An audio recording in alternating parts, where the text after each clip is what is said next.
Hi, welcome to another episode of Changing Times. I'm Sarah. I'm David. And today's guest, we have got my very special friend, Mr. Leon Lopez. So please enjoy and stay safe. Hi Leon, how's everything going? Yeah, good. Thanks, David. You good? Yeah, we're doing all right. We're staying afloat. Oh, good. Hi, Sarah. Hey, Leon. So, tell us about you, what you do, what's your business? Okay, so I am a bit of a jack of all trades, but my business started a few years ago. It's like a video production business. So I mainly made it for myself because I wanted to make videos and films. I used to be an actor. I say used to be now. I am an actor, but I'm not really. I don't act much anymore. And I started directing and making stuff, and started making my own stuff. And then a few years ago, started getting paid for it, which was nice. So then I set up the company BBP, Brown Boy Productions, and that was just mainly because I wanted to put a name to the stuff that I did. And then over the last couple of years, I've started getting employed by companies, corporate companies, commercial companies to start making stuff for them. And then on the sidelines, I work as a director personally in like television. So how has the whole pandemic and everything affected you with the production? And obviously we know that you do a lot on Hollyoaks and Emmerdale and all different shows and stuff. How has that affected you with the lockdown and stuff? Well, it literally hit me hard, kind of. I was lucky because I was just directing some episodes of Emmerdale. So when lockdown happened, I was literally about to start doing another load of episodes. And then it was kind of all the way up to it. Emmerdale were really good, like making sure that they let everybody know bit by bit, people who were high risk went on lockdown a bit earlier. And then I was due to go into work on a Monday. And then on Friday, I got told it was okay. And then Saturday, I got told to stand by. And then on Sunday, I got an email saying that everyone's been ordered to shut down. So, but because of their pay structure, I was okay because I knew, because I've been working, I had pay coming in. But then about 2-3 weeks ago, that pay stopped. And you're like, well, there's no more money coming in. So it's just waiting for it to come about, because what was meant to happen is I was meant to finish that contract, and then Brown Boy Productions were working for the Terence Higgins Trust, which is a charity, which is an HIV AIDS-related charity. And we do some online video content for them. And we were meant to start production the beginning of, the end of April or beginning of May for a new like online mini web series for them. And it's all written, and we've more or less cast it. And we were meant to start filming, but that just got shut down. So we're just waiting, really. All the people who I employ through Brown Boy are all freelance. But they thought they had work coming in for the next, however many weeks, and then that's gone. So we'd already got, that's funded by Public Health England, like ironically. So obviously Public Health England, they know that obviously what's going on. So we were meant to have a deadline to submit it by June, which isn't going to happen. But also the people who expected work were meant to get work. And it's like, you feel a bit bad because I know the budget's there and that's being handed over to me, but I can't really touch the budget because when we do come to shoot, but then it's like people have to pay rent and, some have got families and things. It's just, so I couldn't imagine what a big company must be feeling like, but they're going through, the people who are in charge of all of that. So have you made any changes to your company to ensure that you do last this?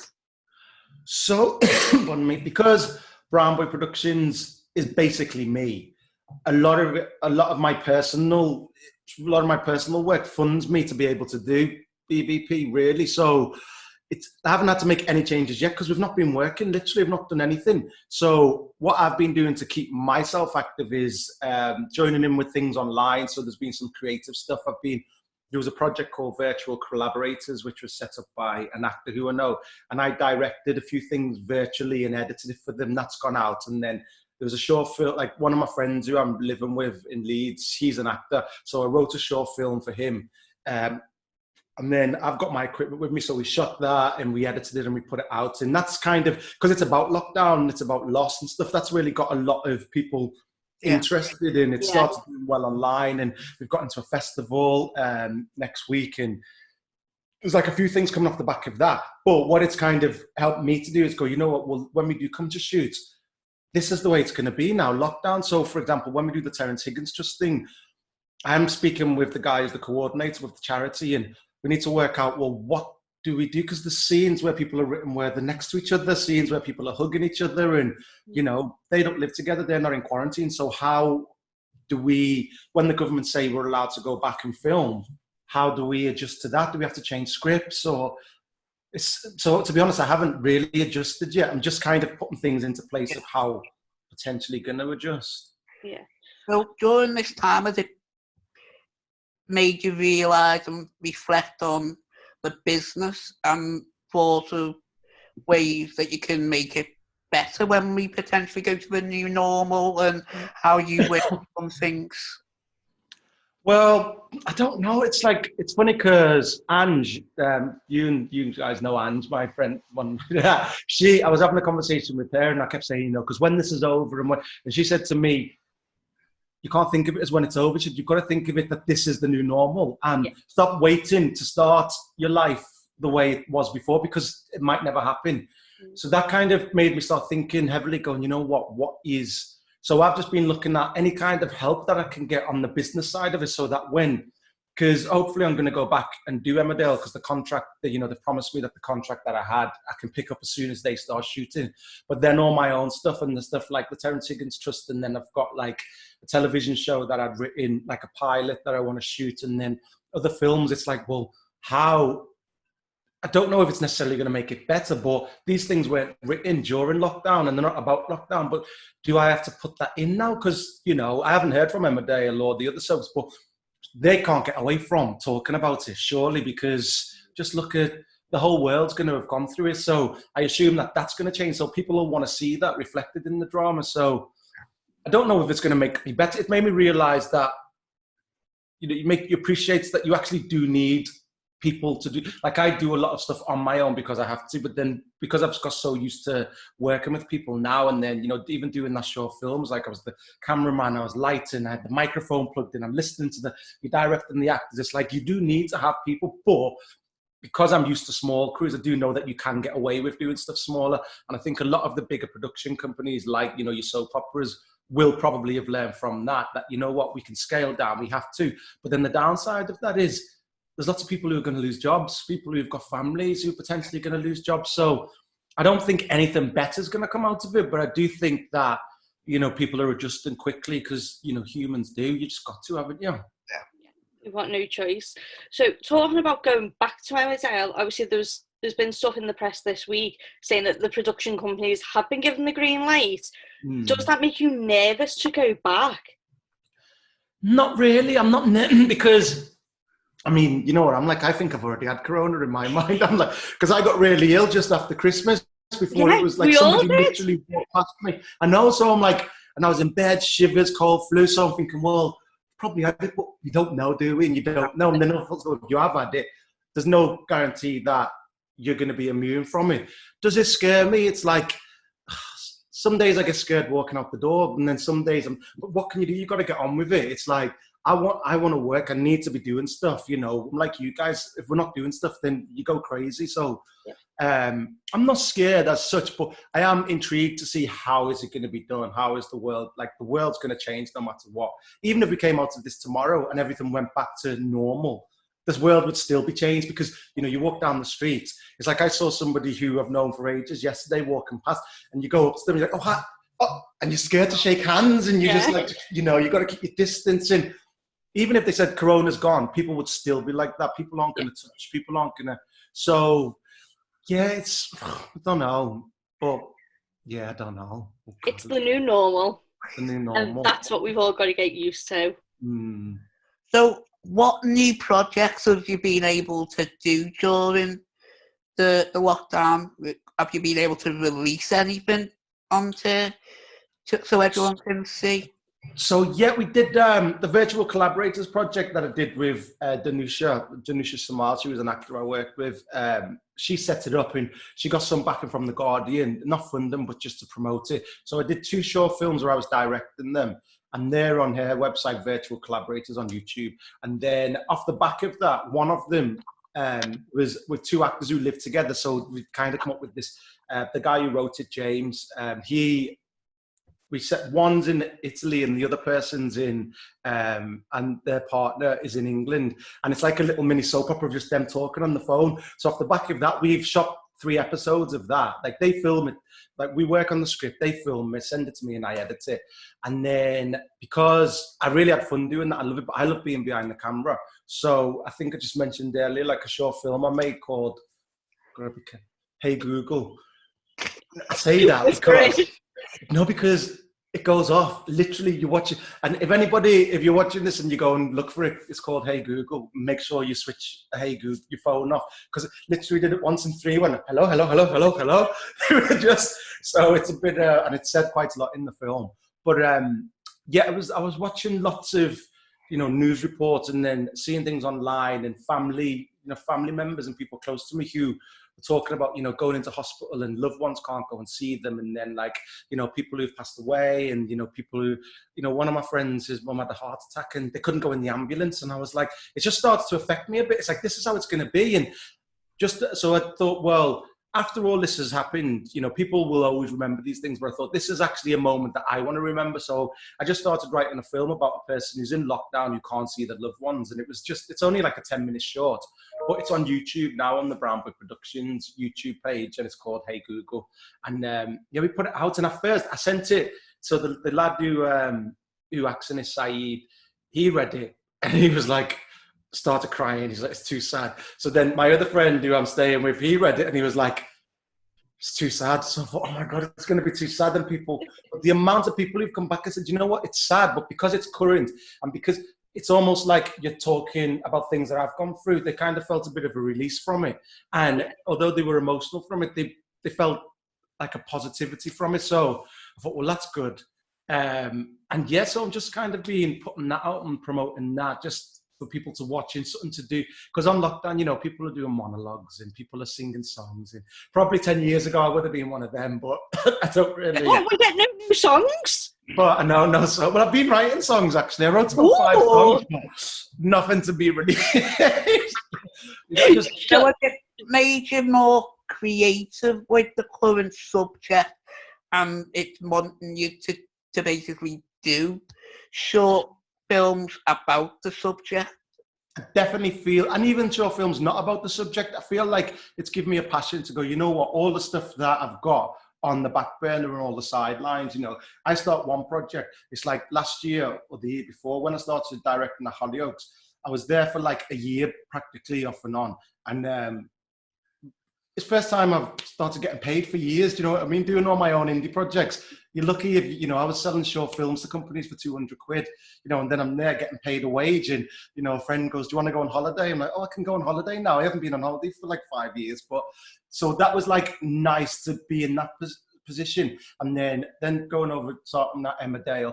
But I was like, this has made me realize that I'm still really hungry and passionate to tell the stories that I want to tell. Because a lot of the stories that I write, because it is my own production company and because I do fund it myself, I'm not restricted to go, you know what? Like, for example, the Hey Google story, it's like, sometimes you might go, you know what, oh, this might be too much this or too much that. Whereas I was able to go, well, this is a story that I want to tell. And I could without having to worry about, somebody giving me money to do it. So now, hopefully at the back after this, it costs money to do productions. I was lucky the location that I'm staying in was really nice. So we could use like one of the rooms there and like, my friend's the actor. But I've got to the point now with BBP that I don't want to be calling on favors all the time, giving people 20 quid, 50 quid here. I want to be able to pay people at least the going rate for what it is. So my focus, hopefully after this, is all of those projects nailed down and try and use the stuff that maybe I've been creating through lockdown and go, you know what, look, I shot this on myself, on my own for no money. You want stuff that's like this with a small crew, small cast. I've proved that I can do it. So could you, would channels be interested in giving me the money to go out and shoot this stuff? So where can people find you? So all of my content, probably the best place, the most active I am is on Twitter. So me, just Leon Lopez on Twitter. And then linked to that is everything else. So like Brown Boy Productions has got a Twitter, and like Soft Lad, which is like my first film I did years ago. That's got its own Twitter. But like people are on Instagram and Facebook and stuff, and I do use them, and I've got profiles on there, but I find Twitter's the easiest for all that type of stuff, because you can converse with people, you can link stuff on there. But then all of the films, all of my own stuff is on a lot of the stuff early on that I made. I was obsessed with like trying to get distribution. So there's like a company called Peccadillo who released a lot of the stuff on Amazon Prime. But I'm now slowly starting just to put everything on YouTube, and hopefully I don't get sued. Because I just think like, you know, I made these things for people to watch. And as much as it's nice to kind of go, oh, I've been distributed, I do care, but I also don't care, because it's like my most important thing is having somebody telling you what they think is good. It's not about that. It's about, I make these, whenever I make something, I go, God, would my mum watch this? And if I want, because my mum is the majority of people out there who sit at home watching TV, and not necessarily they're going to love it, but would they watch it, and are they going to get something out of it? And I think a lot of the time when you put it on these platforms or you enter into festivals, people who really need to see it don't get to watch it. So I'll say all that to say now, I think I've put about 6 or 7 of the short films onto YouTube. And there was another thing that I made, a director called Jermaine and Elsie. It was like a 3-part series about a Margie Campy who used to be in Brookside. She played my girlfriend's nan in Brookside years ago. She was in it. So we were going to put all 3 parts out. And then, so we finished 1, we finished 2, we finished the edit on 3. And then the hard drive's corrupt and I can't get anything off it. And we've lost the whole episode. I was nearly crying at the beginning of lockdown, because we thought, look, this is the perfect time. Get it out. People need something to watch. And it's so, part 1 is out on Amazon Prime now, but we wanted to put all 3 out, and it's lost forever. I'm like, everybody who worked, it's just, don't know, it's just gone forever. And it's so sad, because it was so good. Oh, well, you can revisit it and make it better again. Yeah, maybe, but it's just because like a lot of the subjects, Ashley Campbell, you've met us, you know Ashley. He he wrote it, and a lot of it was based on like his nan and stuff like that, and it was amazing. Like, it's so well writ. But then the third one had stuff to do with like Grenfell and things like that, because he grew up in Grenfell Tower. And it's just hard to reshoot stuff like that, because it was so emotional, and so it was kind of, it really worked as we shot it. And I don't think we'd want to go back and revisit that, because it was, but then I think, well, maybe it was the universe saying maybe it's not meant to. Yeah. So it's sad, but yeah, those type of things kind of make me sad. But yeah, anyway, back to the question, everything's kind of online. So if you Google stuff, but mostly Brown Boy Productions is on YouTube. And all of the films and stuff are on there. And I'd say Twitter's the best source, because I'll always link everything through there. And you can have a conversation with people on Twitter. Whereas you get a bit on Instagram, you post a picture and people start, and you get lost. Where you're like, and it puts everything in the wrong order, and you're like, I just want to chat to someone. I don't want to be liking people's pictures. It's so hard work. So for the time being, while everyone's in lockdown, have you found that, like you said, you've had your friends that you've had acting to film, and you've directed it over something like this? Do you find that's going to be the new normal for the production side now, for the time being? And personally, I hope not. But it's like, because, you know, when you're watching This Morning and stuff, and everyone's in the house, it's just like, you don't want it to be like that. Like, you watch television to escape. You don't watch television to be in your own living room. I'm in my living room. I don't need to, do you know what I mean? But we can only go by whatever we're told, and stuff needs to be made. And if that's the way it has to be, I just hope that if it is the new norm, I hope that whoever's producing it send people like good microphones and decent lighting, so that they can make it look, you just want it to look a little bit shiny and a little bit of an, so yeah, will it be the new norm? I hope not, but maybe, I think it probably will be for a while. I know I spoke to somebody who said that all, you know, they're doing the Alan Bennett monologues again, you know, the, what's it called? Talking Heads. And they're doing it with Newcastle. I think like Jodie Comer's doing one, and like Sarah Lancashire and stuff. So it was all done in the 80s, amazing, 6 or 12, I think there was monologues. So I heard through the grapevine that, because it's only one actor and it could be a small crew, so I heard that it's like a trial to see So before all film shows, big shoots go back. So this, apparently they're shooting it now, or they might have even done it. So I think they'll probably learn a lot. I think a lot of the big networks, they don't want to rush going back. This is only my personal opinion. Rush going back and then everything messing up and people, you know, contracting corona or whatever. So I think there'll be things like that that are done to grow dramas, first of all, rather than just rushing back in. But even before we finished, Emmerdale were brilliant, as in, like, every time the alert level got higher and higher, they started cutting back, because their main thing was, look, we can't risk it. We don't want to risk lives. We don't want to risk people's lives. We don't want to risk people's health. So, you know, they'd already put into place, like, restrictions on, you know, where they're going to shoot and making sure that, you know, there can be distance between people. So I assume that when they go back, there'll be stuff like that. But the production company, like the production managers and stuff there, are brilliant when it comes to that. Because it's, at the end of the day, they have to be safe for everyone, because it's everybody's lives and everybody's health. And if people go off ill, it can just, they'll lose more money than it's even worth, and they'll lose lives, and it's not worth it. So we've heard that you're a writer, a singer, an actor, a director, a producer. Is the one that you prefer over all the rest?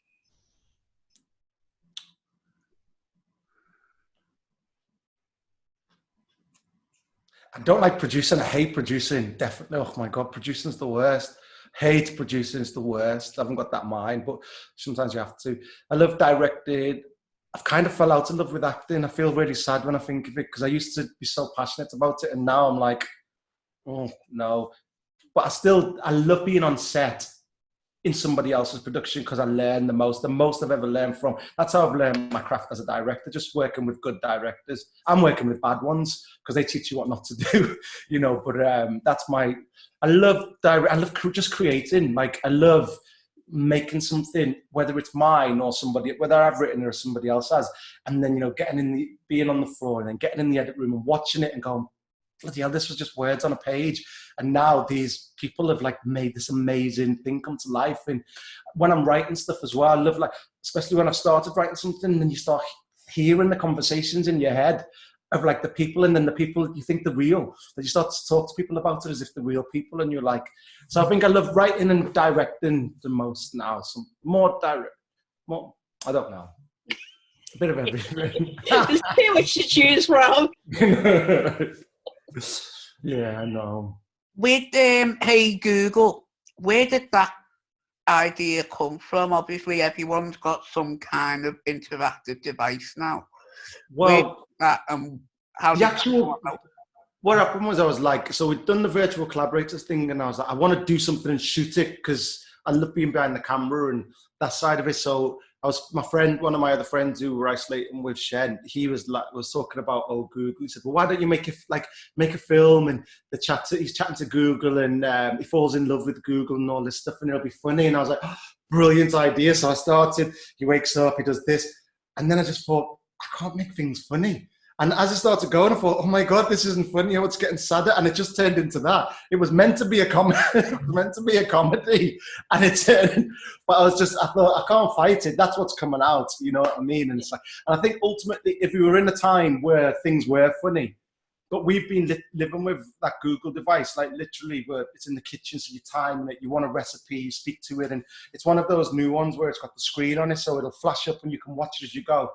And I thought, well, that's the amount that we've been using that, I thought that's really important. So it would have been nice, maybe you're on your own, you're having a relationship, Google's talking back.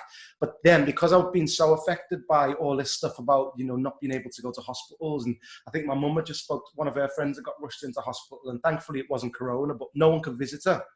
And I was just a bit like, and then somebody else, one of the family members that died, and really early on into, I remember them saying that they died and they couldn't have the funeral, nobody could go. And a friend of mine was like, well, you shouldn't put that in, because people can go to the funerals. I said, well, they can now. But when it first happened, the first 2 weeks, nobody knew. So funerals were actually not getting put on. People were being delayed when they could rest, you know, and then people who were having to be buried, nobody could go. And I was like, hang on a minute. I don't care what it's like now and what the governments have written in a sheet. I know for a fact that was happening. So I thought, no, I want to, like, those are the things that I think are, they're important to remember, because at the end of the day, when this is all over, all we'll remember is what we're told by the government. All we'll remember is what's in sheets. Whereas if we can document stuff as we go along of how we remember it, then, you know, there's going to be proof that, well, these are stories that were happening. So yeah, it was kind of, I thought it's important to, even though it wasn't a specific story that happened to one person, it was like loads of little bits of things that I'd heard put into one. Yeah, and that's kind of where it come from. But no, thank you very much, Leon, for your time, and we'll put all the links and everything of all your socials and especially Hey Google and everything on YouTube and everything. But thank you very much for giving your time up and doing this with us. No, it's a pleasure. Thank you. It's lovely to see your lovely faces. Mwah.